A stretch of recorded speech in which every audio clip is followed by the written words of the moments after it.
Assalamualaikum warahmatullahi wabarakatuh. Sahabat seiman yang dirahmati Allah, kali ini kita akan menyimak kisah salah satu wanita paling mulia dalam sejarah Islam. Seorang wanita yang termasuk di antara 4 wanita terbaik di alam semesta. Beliau adalah putri tercinta baginda Rasulullah SAW, pemimpin seluruh wanita di surga. Beliau adalah Fatimah Az-Zahra, istri dari Sayyidina Ali bin Abi Thalib radhiyallahu anhu dan ibu dari 2 cucu kesayangan Rasulullah SAW, yaitu Hasan dan Husain. Mari kita dengarkan kisahnya sampai akhir agar kita benar-benar memahami kemuliaan hidupnya.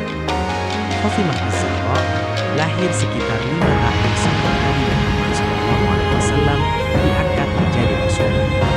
Ia lahir dari keluarga paling mulia di muka bumi.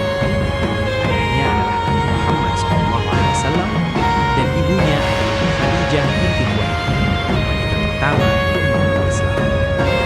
Fatimah memiliki 3 kakak perempuan, Zainab, Ruqayyah, dan Umm. Ia juga memiliki 2 saudara laki-laki, Al-Qasim dan Abdullah. Namun keduanya wafat saat masih kecil.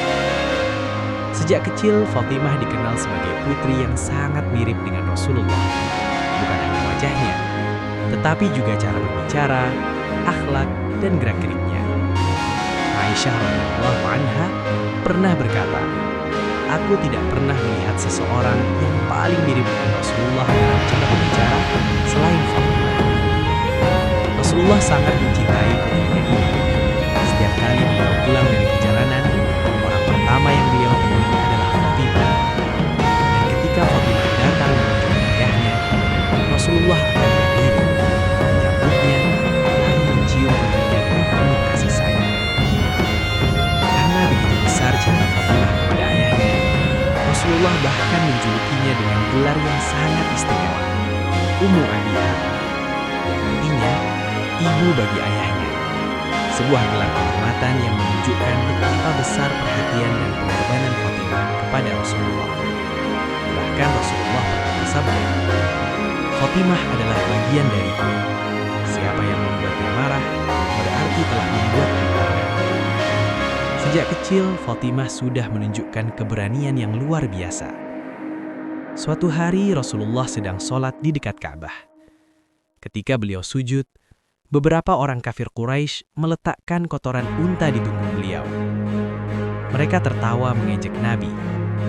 Fatimah kecil yang melihat kejadian itu langsung berlari. Dengan air mata yang menetes, ia membersihkan punggung ayahnya. Dengan penuh keberanian, ia berkata kepada mereka, "Celaka kalian! Bagaimana kalian bisa melakukan ini kepada orang yang paling jujur di antara kalian?" Rasulullah kemudian memeluk putrinya dan berkata dengan lembut, "Jangan bersedih, wahai putriku. Sesungguhnya Allah akan menolong ayahmu." Ketika perang Uhud terjadi, Fatimah juga ikut membantu kaum muslimin. Ia bersama para wanita lainnya membawa air, memberi minum para pejuang, dan merawat yang terluka. Ketika Rasulullah terluka dalam perang itu, Fatimahlah yang merawat ayahnya dengan penuh kasih sayang. Ketika Fatimah mulai dewasa, banyak sahabat besar yang ingin melamarnya. Abu Bakar As-Siddiq pernah datang melamar, namun Rasulullah menolaknya dengan lembut. Kemudian Umar bin Khattab juga melamar, namun kembali ditolak dengan alasan yang sama. Beberapa sahabat lain yang kaya juga datang membawa mahar besar, namun Rasulullah tetap menolak.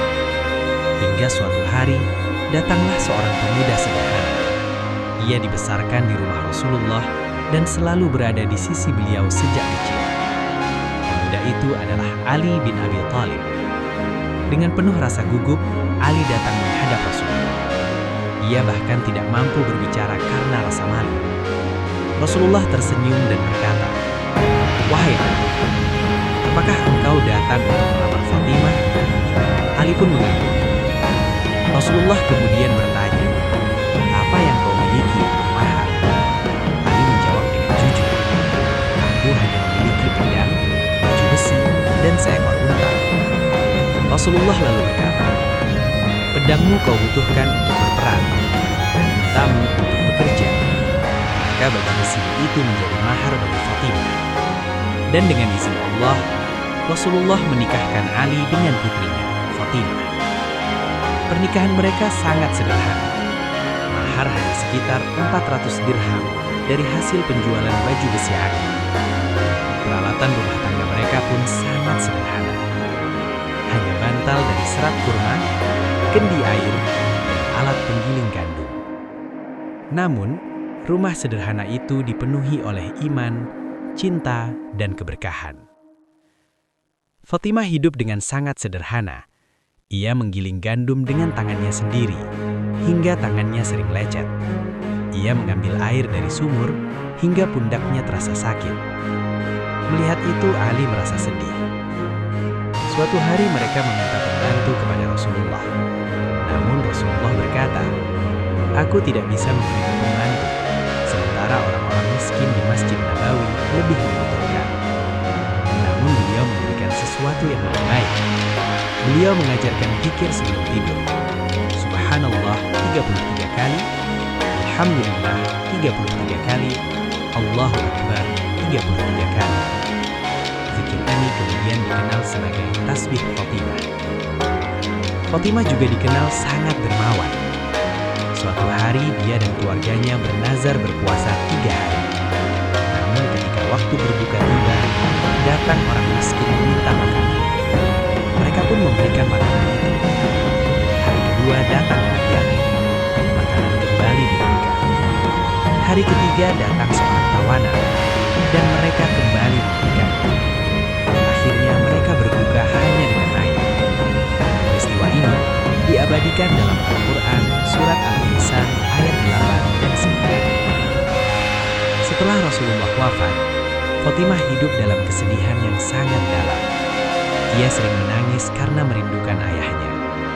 Dan seperti yang telah dibisikkan Rasulullah kepadanya, Fatimah menjadi orang pertama dari keluarga beliau yang menyusu. 6 bulan setelah wafatnya Rasulullah, Fatimah Az-Zahra pun wafat. Beliau meninggal pada usia yang masih muda. Namun namanya akan selalu dikenal sebagai wanita suci, putri Rasulullah